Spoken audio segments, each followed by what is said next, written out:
அன்பிற்குரிய சகோதரர்களே, வழிகட்ட கொள்கையை சார்ந்தவங்களை மார்க்கம் சொல்வதற்கு மேடையில் ஏற்றக்கூடாது என்பதற்கு ஏராளமான சான்றுகளை நான் எடுத்து வைத்தேன்.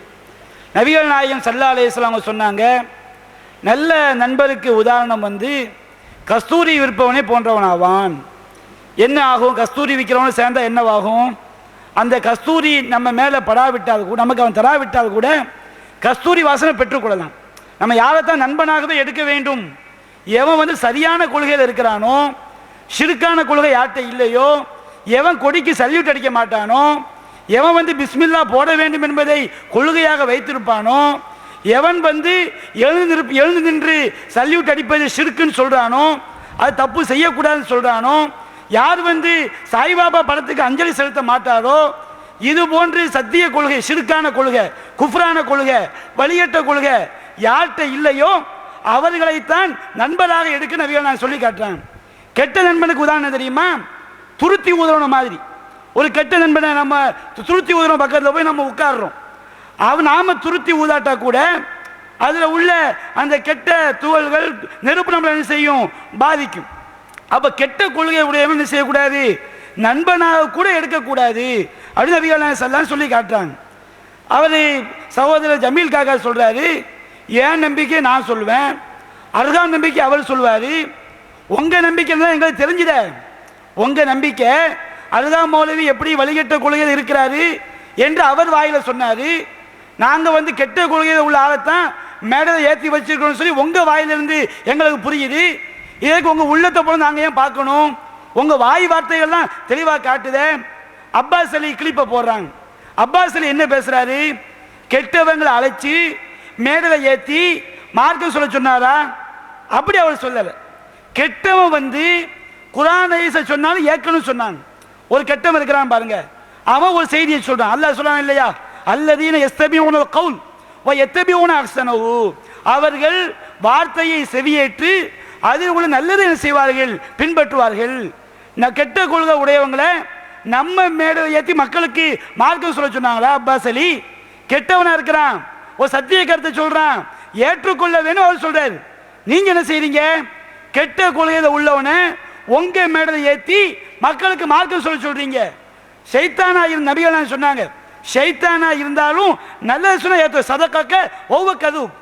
அவன் உண்மையை சொன்னான், ஆனா அவன் பொய்யன். பொய்யன் கூட உண்மையை சொன்னா ஏற்றுக்கொள்ள வேண்டும். பொய்யன் அழைச்சு மார்க்கம் சொல்ல சொன்னாங்களா? பொய்யன் அழைச்சு உங்க மேடலை ஏற்றி மக்களுக்கு மார்க்கம் சொல்ல வச்சா என்னவாகும்? அவன் கெட்ட கொள்கை தான் செய்வான், மக்களுக்கு சொல்வான். நாம நீங்க சொல்லாதீங்கன்னு சொன்னா கூட மக்கள் கேள்வி கேட்டா வச்சுக்கிறீங்க, கெட்ட கொள்கையை போதிப்பான். ஒருத்தன் கொடிக்கு சல்யூட் அடிக்கான்னு வச்சுக்கிறீங்க, அது ஒரு ஆள் நிப்பாட்டி வச்சு அவருக்கு மரியாதை செலுத்தினா வச்சுக்கிறீங்க, அவனை மேலே ஏத்துறீங்க, அவன்கிட்ட கேள்வி கேட்கிறாங்க. இப்படி ஒருவர் நிற்க வைத்து அவருக்கு மரியாதை செலுத்தலாமா? கூடுன்னு சொல்லிட்டு போவான். அப்ப ஷிர்க்க உங்க மேலே அவன் சொல்லுவானே, நீங்க அதை கண்டிக்க முடியாத. இந்த மாதிரி தர்ம சங்கடம் ஏற்படுமே, இதை நம்ம சொன்னோம். அப்ப வழிகட்ட கொள்கையில் உள்ளவங்களை மேடைகள் ஏற்றினால் அது என்னவாகும் என்பதற்கு மார்க்க ஆதாரம் முன் வச்சிருக்கிறோம். அவங்க சபையாருக்கு என்ன இருக்கு? சான்றா இருக்கு. அடுத்து சகோதரர் கலீல் ரசூல் எடுத்து வைப்பாங்க. அஸ்ஸலாமு அலைக்கும் வரஹ்மத்துல்லாஹி தஆலா வபரகாத்துஹு. அவர்கள் இந்த பிரமேடையில் ஏறுவது நம்ம அவங்க வழிகேடுகள் என்பதற்கு 2-3 வாதம் வச்சிருக்கிறோம். அடிப்படையாக 2 வாதம் தான் வச்சிருக்கிறோம். நிறைய துணை வாதங்களாக தான் போச்சு. நிறைய பிரதானமான வாதமாக 2 வாதம் வைத்திருக்கிறோம். அதில் ஒரு வாதம் பிரமேடைகள் ஏறுவதே வழிகேடு என்பதற்கு ஆதாரம் அப்படின்னு. அதுக்கு அவங்க என்ன சொன்னாங்க? பிரமேடையில் ஏறக்கூடாது, கொள்கை முரண்பாடு உடையவர்களே ஒரே மேடையில் ஏறி பேசக்கூடாது என்பதற்கு குர்ஆன் ஹதீஸில் ஆதாரம் இருக்கிறதா என்று கேட்டார்கள். அது அவங்க கேட்ட முதல் கேள்வி. அது சம்பந்தம் இன்னொரு கேள்வி அவங்க கேட்டிருக்கிறாங்க. அவங்க என்ன கேட்டிருக்கிறாங்க? இன்னொருத்தர் அந்த வாசிப்பாளர் இருக்கார்ல, பத்திரிகை அறிக்கை வாசிப்பாளர், பட்டியல் புலி, ஐஎஃப்டி புக்ஸ் பற்றி பேசும்போது சொன்னார், ஐஎஃப்டி புக்ஸ் வைக்கக்கூடாதுன்னு இருக்கிறீங்களே, அப்போ ராஜ் டிவியில் வின் டிவியிலலாம் அவங்க செய்தி வருத. இந்த வின் டிவிங்கிற அவர் 2 தடவை பயன்படுத்தியிருக்கார். அந்த விளம்பரம், அந்த பழைய விசுவாசம், அந்த மற்ற டிவிலாம் ஒரு தடவை சொன்னார், இதை மட்டும் 2 தடவை 2 இடங்களில் சொன்னார் விளம்பரத்துக்காக. வின் டிவியில் வருது. அப்போல்லாம் அந்த கொள்கையெல்லாம் நீ ஏற்றுக்கிறீங்களா? அப்புறம் தந்தி பேப்பர், இந்த நியூஸ் பேப்பர்லாம் அவங்க செய்தி வருது, அப்போ நாடார்களுடைய கருத்தை நீங்கள் ஏற்றுக்கிறீங்களா? நியூ டெஸ்ட்மெண்ட்லாம் எங்கள் லைப்ரரியில் இருக்குதுன்னா அப்படிலாம் பல இதாக சொன்னார். இதெல்லாம் கிறுக்குத்தனமான வாதங்கள். இப்போ இந்த வாதங்களுக்கு நம்ம ஒன்று பதில் சொல்ல போகிறோம். இப்போ ஐஎஃப்டி புக்ஸ் சம்மந்தமாக சொல்லும்போது ராஜ் டிவி, வின் டிவி இந்த மாதிரி டிவிகள்லாம் அவங்க நிகழ்ச்சிகள் வருது, அப்புறமா பத்திரிகையில் அவங்க செய்தி வருது, அதனால் இந்த கொள்கையை ஏற்றுக்கிட்டீங்களா அப்படின்னு கேட்குறாங்க. அந்த மாதிரி செய்தி வர்றதுனால எந்த மடையனாவது அந்த கொள்கை நம்ம ஏற்றுக்கிட்டோண்டோ அல்லது அவன் நம்ம கொள்கையை ஏற்றுக்கிட்டான்னு அர்த்தமா? யாராவது புரிஞ்சுக்கிடுவானா? அப்படி தினத்தந்தியில் தௌஹீத் ஜமாத் வந்து ஒரு போராட்டம் நடத்துகிறதுன்னு செய்தி போட்ட உடனே தினத்தந்திக்காரன் தௌஹீத் ஜமாத் போராட்டத்துக்கு அனுப்ப போகிறேன்னு யாராவது புரிஞ்சுக்கிட்டீங்களா? அல்லது தௌஹீத் ஜமாத் கொள்கையை அவன் ஏற்றுக்கிட்டா நீங்கள் புரிஞ்சுக்கிட்டீங்களா? அல்லது அவனை மாதிரி நாடார் இனத்தில் தௌஹீத் ஜமாத் போய் சேர்ந்துருச்சு நீங்கள் புரிஞ்சுக்கிட்டீங்களா? யார் புரியுவா? இந்த மரமண்டைகள் தான் புரியும் போல் இருக்குது. அப்போ அதுக்குள்ள வித்தியாசம் அவங்களுக்கு தெரியலை. சரி, ஐஎஃப்டி புக்ஸை நாங்கள் லைப்ரரியில் வச்சா என்ன தப்பு அப்படின்றாரு. ஐஎஃப்டி புக்ஸை நீங்கள் லைப்ரரியில் வைக்கிறது தப்பு இல்லைன்னா நித்யானந்த புக்ஸையும் வைக்க வேண்டியது தானே? நித்யானந்த புக்ஸ் உங்கள் லைப்ரரியில் இருக்குதா? எங்களோட நியூ டெஸ்டமெண்ட் தானே இருக்குது. நான் அன்னைக்கு கூட எங்கள் ஆலிம் சார் கேட்டார், நியூ டெஸ்டமெண்ட் பைபிள் வேணுன்றாரு, எங்கள் லைப்ரரியில் இருக்குதுன்ற. உங்கள் லைப்ரரியில் அது இருக்குது நீங்கள் சொல்கிறீங்க, ஓகே இருக்கட்டும். நித்யானந்த புக் இருக்குதா? உங்கள் ஆலிம் சார் வந்து நித்யானந்த புக் வேணும்னு கேட்டால் கொடுப்பீங்களா? இருக்குதா? அப்போ என்ன புக்ஸை வைக்க வேண்டும், என்ன புக்ஸை வைக்கக்கூடாதுங்கிறதுக்கு வரையறை இருக்குது. ஒரு பத்திரிகையில் செய்தி நம்ம செய்தி போடுறோங்கிறதா அந்த கொள்கையை நம்ம ஏற்றுக்கிறோன்னு அர்த்தம் இல்லை. இப்போ பவித்ரா கல்யாண மண்டபத்தில் வந்து உட்கார்ந்துருக்கிறோம், வாசலில் எல்லாம் குங்குமம் போட்டு வச்சுருக்கிறாங்க, உள்ளுக்குள்ளே ரூமுக்குள்ளே குத்து விளக்கு வச்சுருக்கிறாங்க, கந்திஷ்டிக்கு கண்ணாடி வச்சுருக்கிறாங்க. இதெல்லாம் நீங்கள் ஏற்றுக்கிட்டீங்களா? நீங்கள் நானும் ஏற்றுக்கல, நீங்களும் ஏற்றுக்கலன்னு தெரியும். இது பொதுவான இடம். காசு கொடுத்தா யாரும் வந்து பேசிட்டு போகலாம். வின் டிவியில் காசு கொடுத்தா நீங்கள் பேசிட்டு போகலாம்.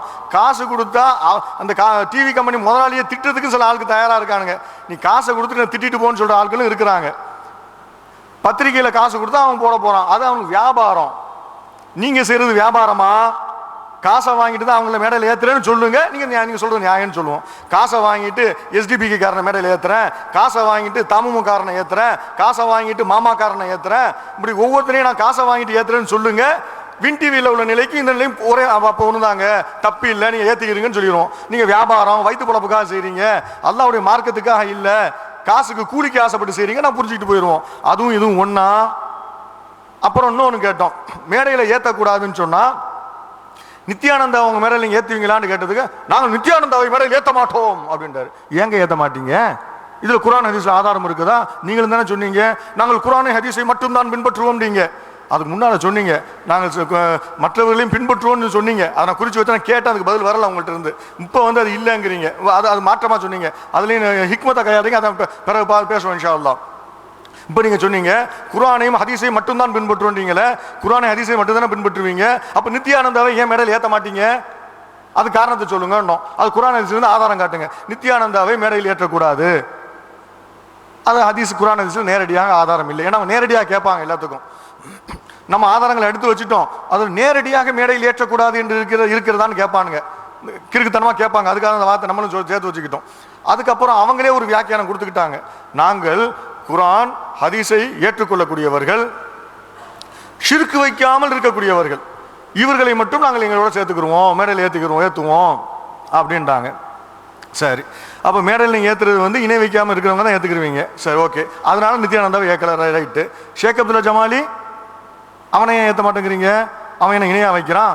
உங்களை மாதிரி தானே அழகா இந்த குர்ஆனிலே இந்த பக்ராவிலே 102வது வசனத்தில் சூனியத்தை பற்றி இருக்கிறது, அதில் என்ன இருக்கிறதோ அதையே நாங்கள் நம்புகிறோம்னு அவனை தான் சொல்கிறான். அல்லாஹ்க்கு உருவம் இல்லைன்னா குர்ஆனிலே அல்லாஹ்க்கு உருவம் இருக்கிறது எங்கே இருக்கிறது?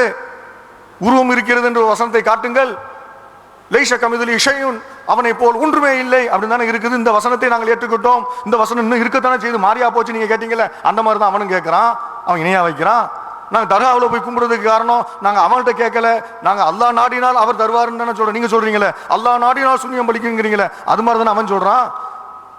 நீங்கள் சொல்லுவீங்களே இவன் தேர் இழுக்கிற மாதிரி அவன் கூடு இழுக்கிறான் இப்படிலாம் சொல்லுவீங்களே, அதே மாதிரி தான் அவன் செய்கிற மாதிரி தான் நீங்கள் செய்கிறீங்க. அப்போ அவனை முஷ்ரிக் இல்லையா? உங்கள் கருத்து பிரகாரம், உங்கள் வாத பிரகாரம் அவனை ஏன் ஏற்ற மாட்டீங்க? அவன் வந்து ஷிர்க்கு முஷ்ரிக்குன்னு சொல்லுவீங்க. சரி, முஷ்ரிக்கை ஏற்றக்கூடாதுன்னு எங்கள் ஆதாரம் இருக்குது குர்ஆனில்.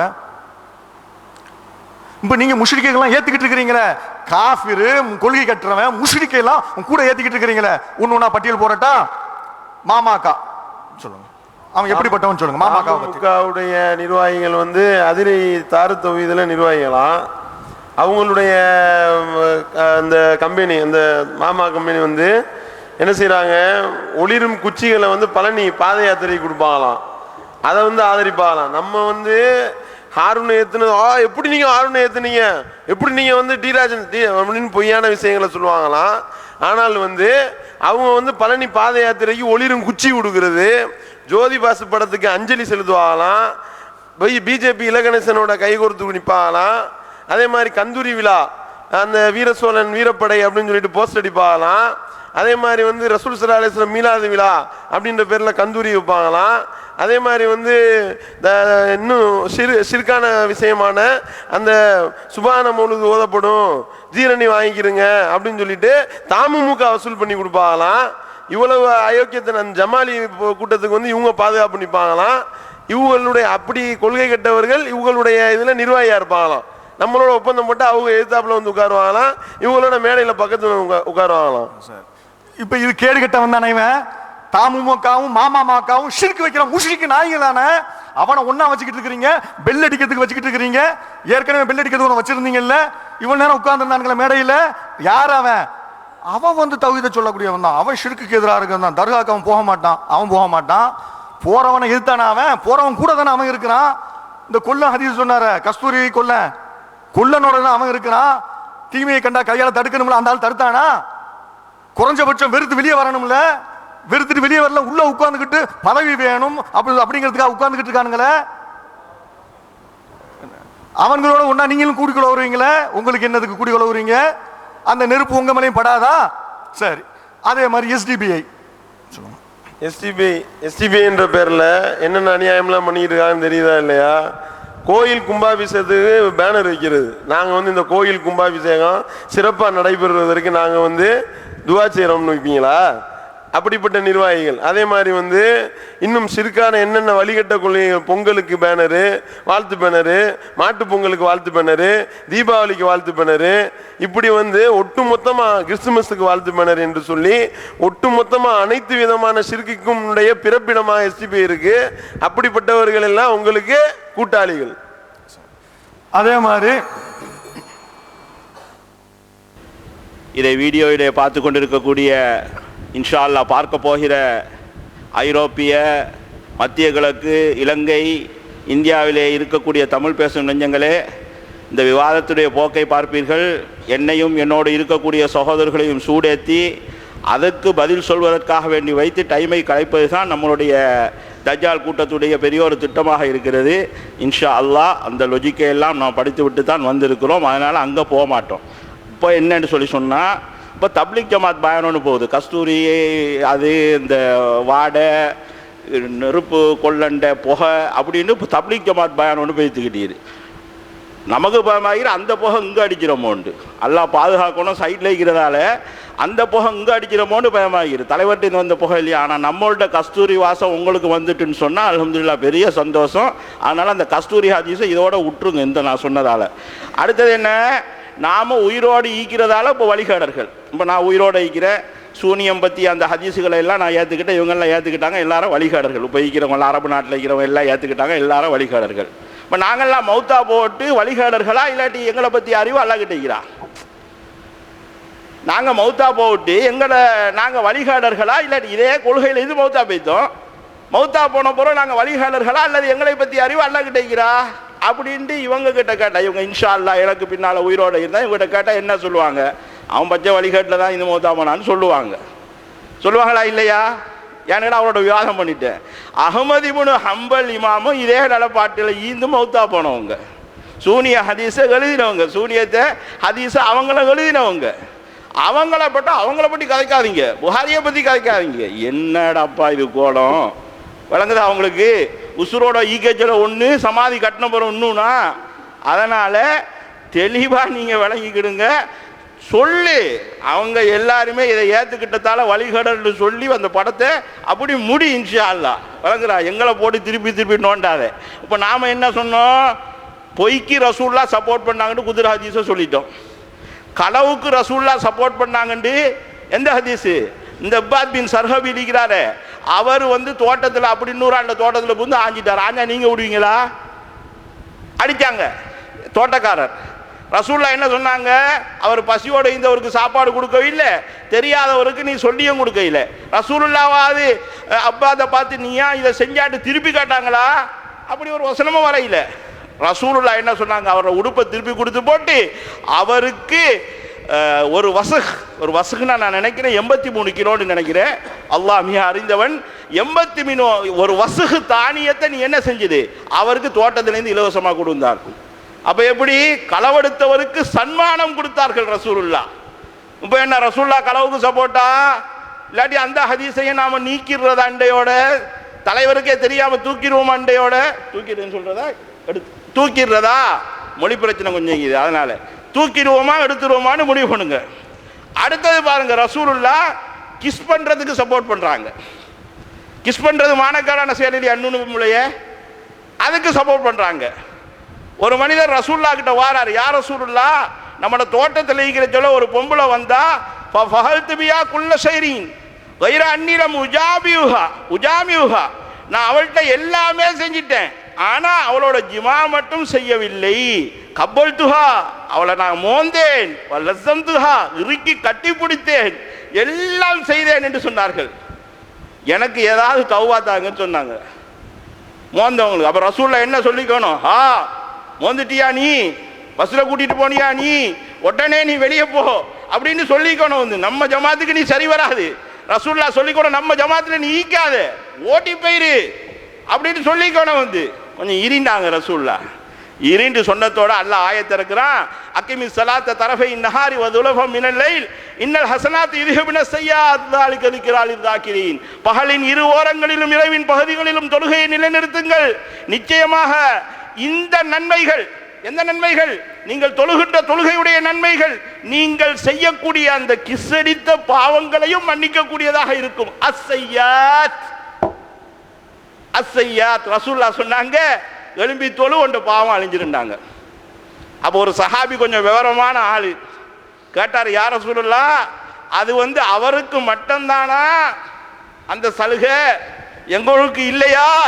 லி ஜமீ உம்மதி குல்லிஹிம், என்ற உம்மத்துல எல்லாருக்குமே இதான் சட்டம்னாங்க. முழு பேருக்கும் கிஸ் அடிச்சா தௌபா ரசூலுல்லாஹ் தீர்ப்பு கொடுத்தாங்களா இல்லையா? ஒன்னட பார்வையில்.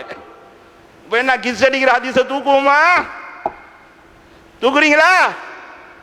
சகோதரர்களே, சாவம் காட்டியும் பதில் சொல்ல மாட்டாங்களோ. யான்னு கேட்டா விளாடுறது வகியோட, அதனால சாவக்காட்டியும் பதில் சொல்ல மாட்டார்கள் என்பதை நீங்கள் விளங்கிக் கொள்ளுங்கள். அடுத்தது பாருங்க, ரசூலுல்லாஹ் இன்னொரு நபியை எப்படி சொல்றாங்க? அவ்வ கன்னி பெண்ணோட அவ்வ வெக்கமானவ சொல்றாங்க. பைனமா ஐயூபு யௌதசில் உரியானா, ஐயூப் நபி ஒரு நாள் நிர்வாணமாக குளித்துக் கொண்டிருந்தார். நேக்கட்டா ஐயூப் நபி குளித்துக் கொண்டிருந்தார்களா?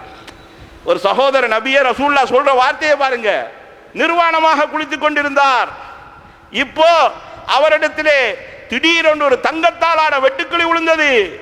ஐயூப் நபி தன்னுடைய ஆடையை எடுத்துக்கொண்டு ஓடி போய் அதை பிடிப்பதற்காக போனார். அப்ப ரப்பு கூப்பிட்டான், யா ஐயூப் அலமக்கு நாளைத்துக்கு அம்மா தரா, நீ பார்க்கின்ற இந்த தங்க வட்டுக்கிளியை விட உன்னை நான் சீமானாக ஆக்கி வைக்கவில்லையா? இது உனக்கு தேவையா? இதை விட எவ்வளோ செஞ்சுக்கிறேன்னு ஆடையை தூக்கிட்டு பிடிக்க போறியேன்னு கேட்டாங்க. பலா வ இஸ்ஸதிக், எனக்கு தேவையில்லைதான் யா அல்லாஹ், உன்னுடைய கண்ணியத்தின் மீது ஆணையாக. வலாக்கின் லாயினா அன் பரக்கத்திக்க யா ரப், ஆனா உன்ட பரக்கத்தில் இருந்து நான் தேவையற்றவன் ஆகிக்க முடியாதே. உன்ட பரக்கத்து எனக்கு வேணுமே. நான் கோடீஸ்வரனா இருந்தாலும் 110,000 ரூபாய் வந்தா நீ தான் எடுத்துக்கிறேன் அப்படின்னு சொன்னாங்க. இப்போ என்ன, ஐயூப் நபி நிர்வாணமா குளிச்சாங்க. அப்ப நிர்வாணத்துக்கு ரசூலுல்லாஹ் சப்போர்ட். எதுக்கு சப்போர்ட்? கிஸ்ஸுக்கு சப்போர்ட், நிர்வாணத்துக்கு சப்போர்ட், பொய்க்கு சப்போர்ட், களவுக்கு சப்போர்ட், எல்லாத்துக்கும் சப்போர்ட். இருந்தால் பதில் சொல்லுங்கள், இல்லை என்றால் ஹதீசுகளை தூக்குங்கள், இல்லை என்றால் தலைவரிடத்திலே போய் கேளுங்கள், இப்படி எல்லாம் பேசுறானு என்ன முடிவென்று கேளுங்கள், இல்லை என்றால் நம்மளை வழிகாடு நரகன்னு பேசிக்கொண்டே இருங்க. என்னத்தை பேசினாலும் டொபிக்கில் இருந்து நான் வெளியே போக மாட்டேன். என்னத்தை பேசினாலும் டொபிக்கில் இருந்து நான் வெளியே போக மாட்டேன். என்னத்தையும் பேச நம்மளுக்கு துண்டெல்லாம் எடுத்துக்கிட்டு நிற்கிறாங்க பாஞ்சி டொபிக்கில் இது வெளியே போகிறதுக்கு பிடிச்சி நம்ம சகோதரருக்கு சில விஷயங்களை சொல்லிக்கிட்டு வாரு. ரைட். அடுத்தது என்ன? குர்ஆனுக்கு முரணா ரசூலுல்லாஹ் எதுவுமே சொல்ல மாட்டார்கள். அதான் அவரோட வாதம். அல்லாஹ் சொல்றான், குர்ரிமத் அலைக்கும் உம்மஹாத்துக்கும் வ பனாத்துக்கும், அப்படி ஒரு வசனம். உங்களுடைய தாய்மார்கள், உங்களுடைய பிள்ளைகள், உங்களுடைய சகோதரிகள் எல்லாம் உங்களுக்கு திருமணம் முடிப்பதற்கு ஹராமாக்கப்பட்டிருக்கிறது. வான் தஜ்மவு பைனல் உஹ்தைன், ஒரே நேரத்தில் 2 சகோதரிகளை ராத்தாவையும் தங்கச்சியும் கல்யாணம் முடிப்பதும் உங்களுக்கு ஹராமாக்கப்பட்டிருக்கிறது. எல்லாம் ஹராம் லிஸ்ட சொல்லியாச்சு. சொல்லிட்டு உஹில்லலக்கும் வராதாலிக்கும், இதற்கு பின்னால் உள்ளதெல்லாம் உங்களுக்கு ஹலாலாக்கப்பட்டுச்சு. அந்த லிஸ்ட்டை நீங்க பார்த்துக்கிடலாம். மௌலவிட்ட கேளுங்க, நம்பரை சொல்லுவாரு. சகோதரர்களே, அப்ப என்னது வந்து ஒரு லிஸ்ட்டை சொல்லியாச்சு. சொல்லி போட்டு இது அவ்வளவுதான் உங்களுக்கு திருமணம் முடிக்க ஹராம். ஆனா இதுக்கு கீழால உள்ளதை எல்லாம் நீங்க திருமணம் முடிப்பது உங்களுக்கு ஹலாலாக்கப்பட்டு விட்டது. இப்ப ரசூலுல்லாஹ் அனுப்புறாங்க, லா யுஜ்மஉ பைனல் மர்ரதி வ அம்மதிஹா வலா பைனல் மர்ரதி வ ஹாலதிஹா. நான் ஒன்ன ஹராமாக்க போகிறேன். எந்த மனிதரும் தன்னுடைய மனைவியோடு, மனைவியுடைய சின்னம்மாவையோ மனைவியுடைய மாமியோ ஒரே நேரத்தில் திருமணம் முடிக்கப்படாது. அல்லாஹ் என்ன சொல்றான்? சகோதரிகளை மாத்திரம் தான் ஒரே நேரத்தில் முடிக்கப்படாது என்று ரசூலுல்லாஹ் சொல்லி போட்டு அல்லாஹ் என்ன சொல்றான்? இது உங்களுக்கு இதுக்கு மேல உள்ளதெல்லாம் ஹலால்னு சொல்றான். ரசூலுல்லாஹ் எழுப்பி சொல்றாங்க. இப்ப நான் ஒன்று சொல்றேன். என்ன சொல்றேன்? ஒரு மனிதன் தன்னுடைய மனைவியுடைய சின்னமாவையோ அல்லது மனைவியுடைய மாமியையோ ஏக காலத்திலே திருமணம் முடித்து வைக்க முடியாது. மனைவியை தலாக் பண்ணி போட்டுதான் மனைவியுடைய மாமின்னு சொன்னா யாரு? வாப்பாட தங்கச்சி ராத்தா, சின்னம்மாண்ட அம்மாட தங்கச்சி ராத்தா, மனைவிட அப்படின்னு ரசூல்லா புது சட்டம் கொண்டு வராங்களே. அப்ப அது குர்ஆனுக்கு முரணா ரசூல்லா செய்யற சட்டமா இல்லையா? அல்லாஹ் இதுக்கு மேலால உள்ளதெல்லாம் உங்களுக்கு ஹலால் என்று சொன்ன பின்னாலும் ரசூல்லா சொல்றாங்களே, ஹுர்ரிமத் அலைக்குமுல் மைத்தத்து வத்தமு வலஹமுல் ஹின்ஸீர், அப்படி ஒரு வசனம் எப்படி போகுது? உங்களுக்கு செத்தது ஹராம், ஹராம், வத்தம் ரத்தம் ஹராம், வலஹமுல் ஹின்ஸீர் பண்டி இறைச்சி ஹராம். அதில் தான் கொஞ்ச நாள் பிரச்சனை போச்சு. பண்டி கொழுப்பு அது பரவாயில்லன்னு போச்சுது. பண்டி இறைச்சிட்டு அல்லாஹ் சொன்னா எங்கேயாவது மாட்டு இறைச்சி கடன் தான் போர்டு போட்டிப்பான், கோழி இறைச்சி கடன் தான் போர்டு போட்டிப்பான். கோழி ஈரல் கடை, மாட்டு ஈரல் கடை, ஆட்டு குடல் கடைன்னு போட்டிக்கிறானா இது கூட விளங்காமல் லொஜிக் தலைவரான். விளங்குதா? பண்டி இறைச்சி அதை அல்லாஹ் வந்து அந்த பரிபாசையில் போகிறதுக்காக வேண்டி அதை சொல்கிறான். சிரிக்காதீங்க சகோதரர்களை, கவலைப்படுங்க. இப்படி ஒரு நிலைமையில் இருக்கிறமே.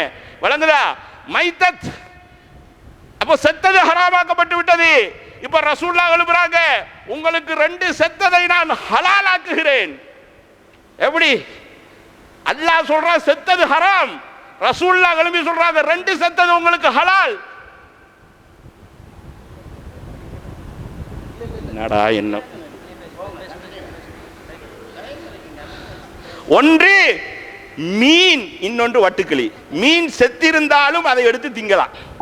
நாரை இல்லை என்று சொன்னால் அது செத்திருந்தாலும் திங்கலாம். சஹாபாக்கள் அம்பர் என்ற பெரிய மீனை தின்று 13 பேர்கள் அவருடைய கண்ணுக்குள்ளே குந்தி அவருடைய குளத்தில் எல்லாம் அந்த எண்ணெயை நிரப்பி பெரிய ஒட்டகத்தை அப்படியே மேலாலே அதுக்கு கீழாலே விட்டு உயர்ந்த ஒரு சஹாபியருக்கு மேலாலே இருந்து அந்த மீனுக்கு கீழால போனாரு. அப்ப கூட படையில வந்து செத்த மீன் கரை ஒதுங்கியது. ஜராத் மடகஸ்கார் நான் நாட்டுக்கு போய்த்திக்கிறேன், வட்டுக்கிளின்னா இந்த சைஸ்ல இக்க வந்து அது உங்களுக்கு ஹலால். அப்ப ரசூலுல்லாஹ் தடி சட்டை போடுறாங்களா இல்லையா? மைத்தது. அடுத்தது என்ன? ரத்தம் உங்களுக்கு ஹராம். ரசூலுல்லாஹ் சொல்றாங்க, நான் உங்களுக்கு 2 ரத்தத்தை ஹலாலாக்குகிறேன். ஒன்று ஈரல் பல்லு குத்தி, ஒன்று ஈரல், இன்னொன்று பல்லு குத்தி நான் ஹலாலாக்குகிறேன். அல் கபிது வத்திஹால். முடிஞ்சு போச்சா கதை? குர்ஆனுக்கு முரணா ரசூலுல்லாஹ் சொல்லவே மாட்டாங்கன்னு சொன்னீங்களே. இப்ப இதெல்லாம் அப்ப ஈரல் பல்லு குத்தியெல்லாம் திங்காதீங்க. ஈரல் பல்லு குத்தியெல்லாம் திங்காதீங்க. செமண்டின திங்காதீங்க. செத்த மீனை தான் அடிச்சு அனுப்புறான். விளங்குதா? அதை நீங்க விளங்கிக் கொள்ளுங்கள். அடுத்தது என்ன? வன்கிவு மாதாபலக்கும் இன்ன நிசாய் மஸ்னா வ சுலாசா. வருவா உங்களுடைய பெண்களிலே இருந்து 2 2ஆக 3 3ஆக 4 4ஆக திருமணம் செய்து கொள்ளுங்கள். எல்லாருக்கும் பொதுவான சட்டமா இல்லையா? சஹாபாக்கள் செஞ்சாங்களா இல்லையா? அலி ரலியல்லாஹு அன்ஹு அபூ ஜஹிலுடைய அல்லது அபூ ஜஹிலுடைய சகோதரனுடைய மகளை திருமணம் முடிப்பதற்காக வேண்டி போகிறார்கள். போட்டோம்.